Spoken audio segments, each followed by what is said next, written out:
Welcome back to Marvel Puzzle Quest with me, P.I. McLeod, or the P.I. McLeod, as someone on Reddit pointed out before. Anyways, what are we here for today? Something very simple, because if you've gotten used to my pattern by now, I'm a procrastinator when it comes to these crashes of the Titans. Everything else, no, but for some reason the crashes wait. Whatever. We'll get them eventually, as long as we get the tokens, right?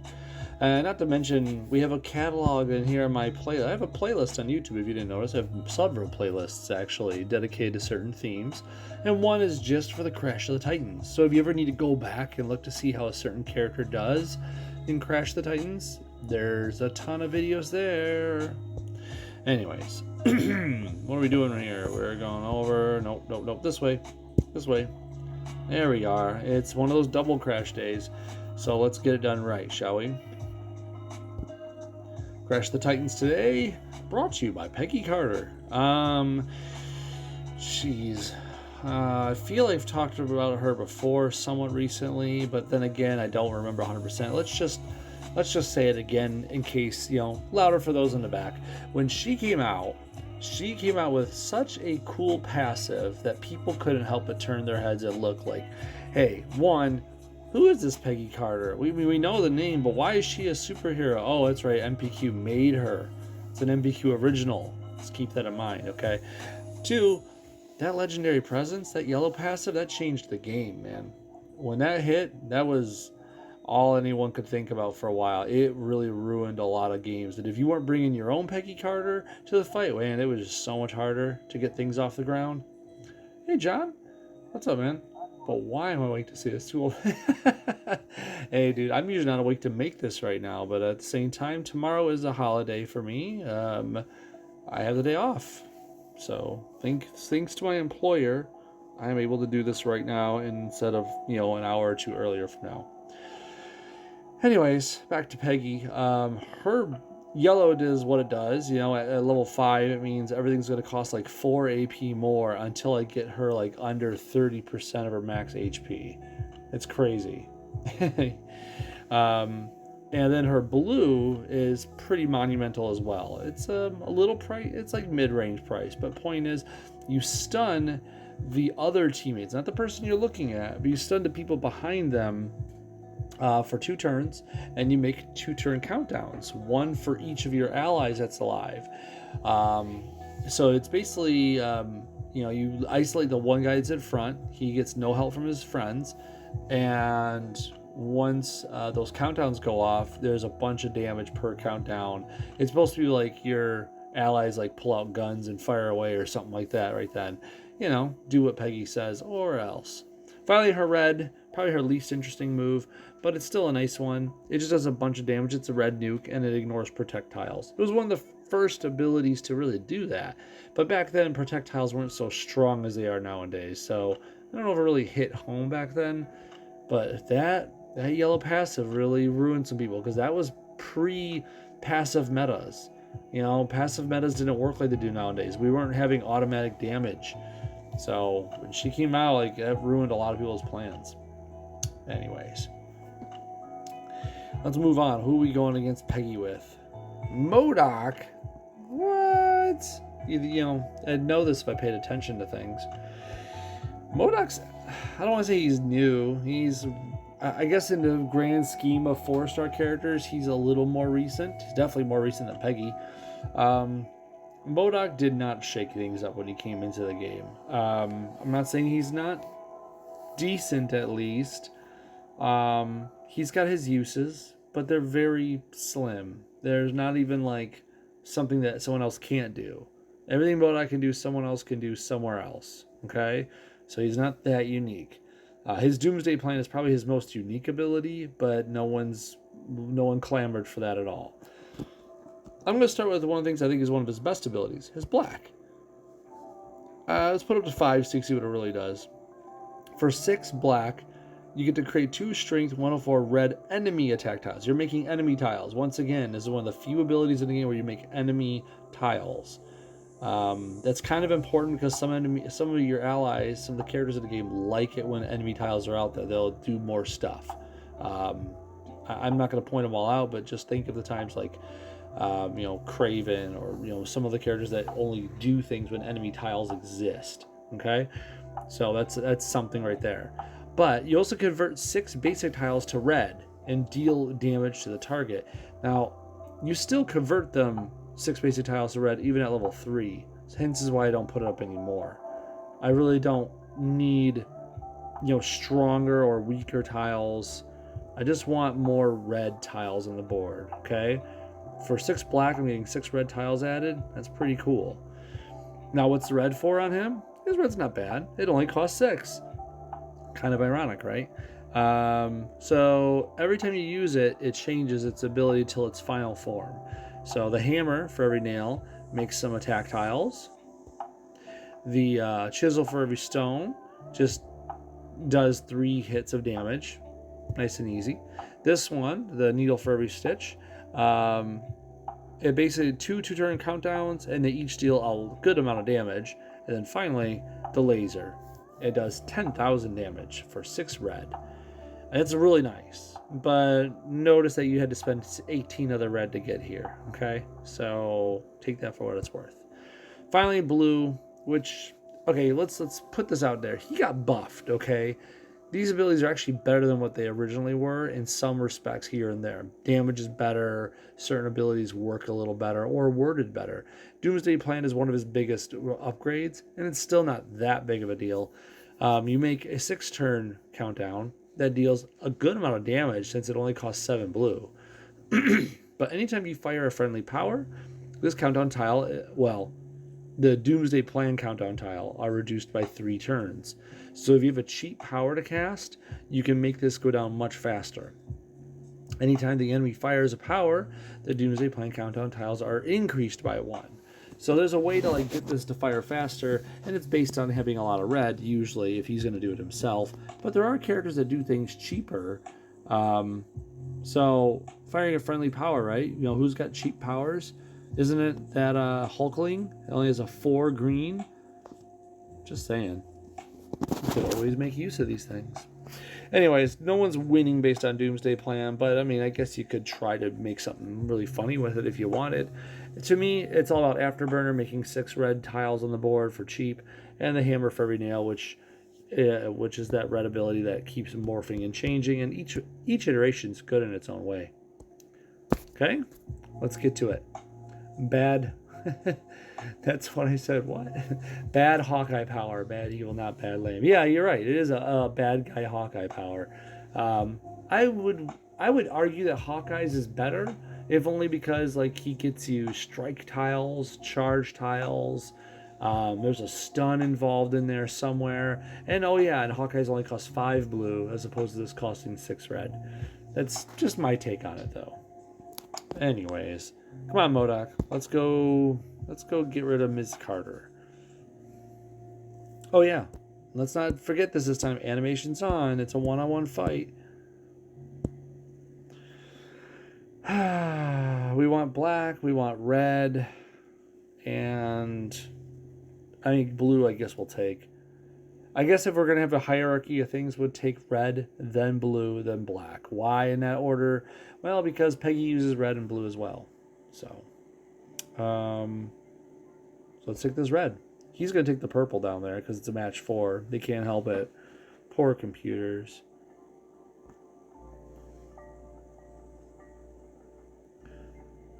So if you couldn't read between the lines before, this fight's going to all come down to if you can get enough red to smack Peggy in the face, and it's going to cost 10 red because you need to get her health down.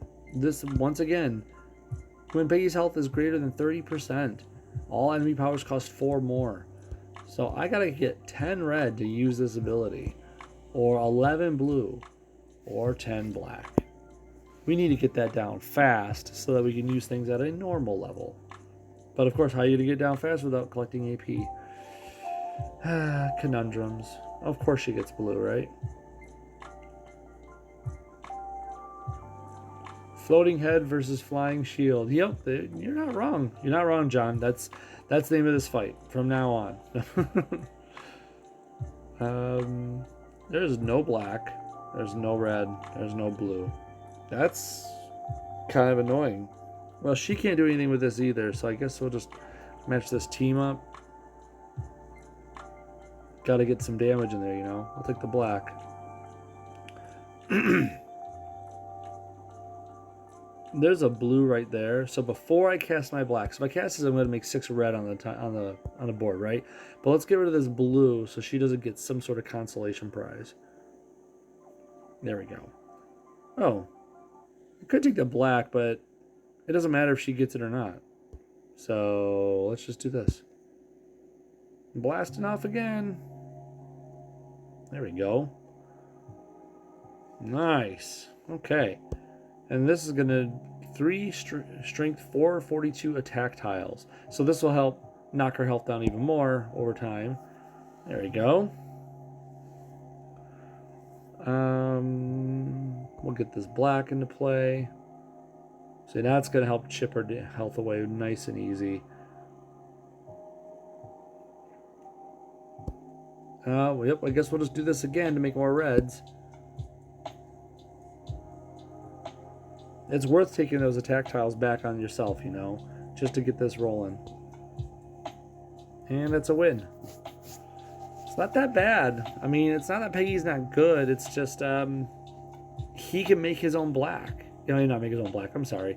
Use black to make your own red. And I know they're expensive at the time, being 10, but it isn't too hard because since if you're denying her red and blue tiles, she's got nothing to work with. She doesn't do anything if she doesn't have red or blue. Just deny her what she wants. Eventually, you'll get what you need. You'll dry up the red and blue on the board. Any black you grab will help you make more red. Easier said than done sometimes, right? Meh. Anyways, next one. Oh, God. Okay. If Peggy made a commotion when she joined the game, Kitty Pryde caused a riot. Kitty Pryde created a meta where a meta did not exist before. Few characters can say that. You know, Okoye did a thing like that, but Gambit had his own meta. Certain characters do that. Kitty was one of them. Kitty is one of the first 5 stars in the game that I actually had champed, and I could definitely appreciated what she did for my roster. She wasn't the first, but she was definitely one of the earlier ones. Her yellow states that if you have, 3 or more, I want to say, special tiles on the board. Like, and by special, I mean like strike, attack, or protect, okay? She will buff them, up to 5 of them total, a good large amount, like by hundreds. So if, you know, Rocket is on the board or Beta Ray Bill and you have attack those strike tiles or protect tiles on the board, just to start, she's buffing those tiles every turn after that first turn. And your damage is just going to skyrocket from there. It's because of her, because of Kitty Rocket, Kitty Beta Ray Bill, because of Kitty plus special tile character here, that other characters came out to change that meta. People like Polaris definitely helped because they would steal the tiles and reverse them back on her. People like Gore that definitely work against tiles. Black Suit Spider-Man came along to make strike tiles worth 1 total. Like, other characters were made because of Kitty, and it was definitely needed. Kitty caused a crazy riot when she came out. And then you add in her purple. Her purple is the Circuit Breaker, which at level 5, which it is, it comes out if there's an enemy tile on the board. It's a 1-turn repeater, and then every turn it basically eats a tile. It just teleports to a strike, attack, a protect, or a countdown. It only does countdowns at level 5, mind you, and it'll just eat it. It just overwrites that tile. If there are no enemy tiles left on the board that it can eat, then it just implodes upon itself, doing like 10 or 11,000 damage. So she can slowly end someone's plans with her Circuit Breaker and constantly increase your strike, attack, protect tile effectiveness. Her red it's nice. I don't think it's like the game-winning punch, but it's basically a countdown, a long countdown for cheap. But what it does is like while it's out there on the board, if you take any sort of power damage, and I mean any, doesn't matter if it's active or passive, like Medusa's entanglement will trigger it, for example. If any sort of power damage comes your team's way, she creates 3 attack tiles. And yes, those will get buffed by her passive. So Kitty is a definition of a support character. She doesn't do a ton of damage herself. She just makes things so much better for you while she's out there. I wouldn't say she's meta anymore, but she definitely made her own meta and made things crazy for a long while after she came out. Okay, I missed some text here. What up, Mark? How you doing, buddy? John, spent hero points to buy your shirts. I don't blame you one bit. Gore, 4-star Doc Ock. Yeah, Doc Ock, Rhino, and Blob. Yep. A lot of these characters that answer to that stuff. Yeah. Morbius. So many people were created to disrupt the special tile metas. But we get to go against her with MODOK, which... So the trick here is, remember her afterburner, I'm going to make 3 enemy tiles. I got to be careful about that now. I don't know if I want to make 3 enemy tiles because she's going to start buffing those. So sure, everything's going to cost normal, but I don't know if I want to do that. If I make my red cost out there, she's going to start eating my tiles, my strength 442 attack tiles.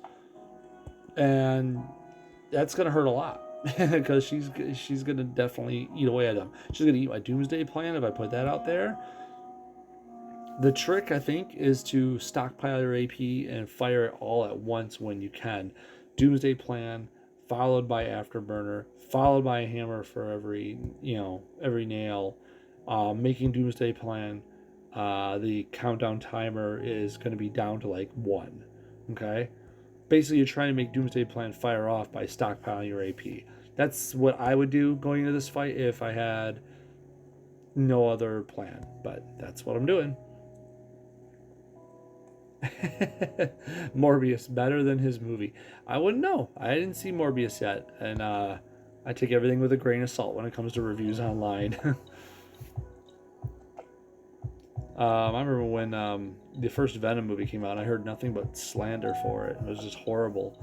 And then I saw it finally years later. I just went on a limb and saw it, and it ended up being really enjoyable for me. Okay, so remember, Kitty uses the yellow. Oh yeah, that's right. Actively, she uses yellow to make projectiles. Kind of forgot about that. It just makes some protects. It's really the passive of the yellow that people are interested in for her. Purple is passive. Red only costs 6.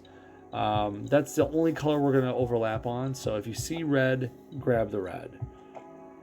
Other than that, well, just got to focus on what you need. Let's see. I can't take it. There's no red to take. I guess I'll take the blue because I'm going to need to cast that countdown plan eventually to start this whole thing off. Let's get that red. Was that me? Venom was fun. Did not see the second one. Neither did I, John. I need. That's actually a plan of mine. I want to see the second one because the first one was unexpectedly good. I think it's the idea of lowered expectations and all that, but I kind of want to see the second one now that the first one entertained me so.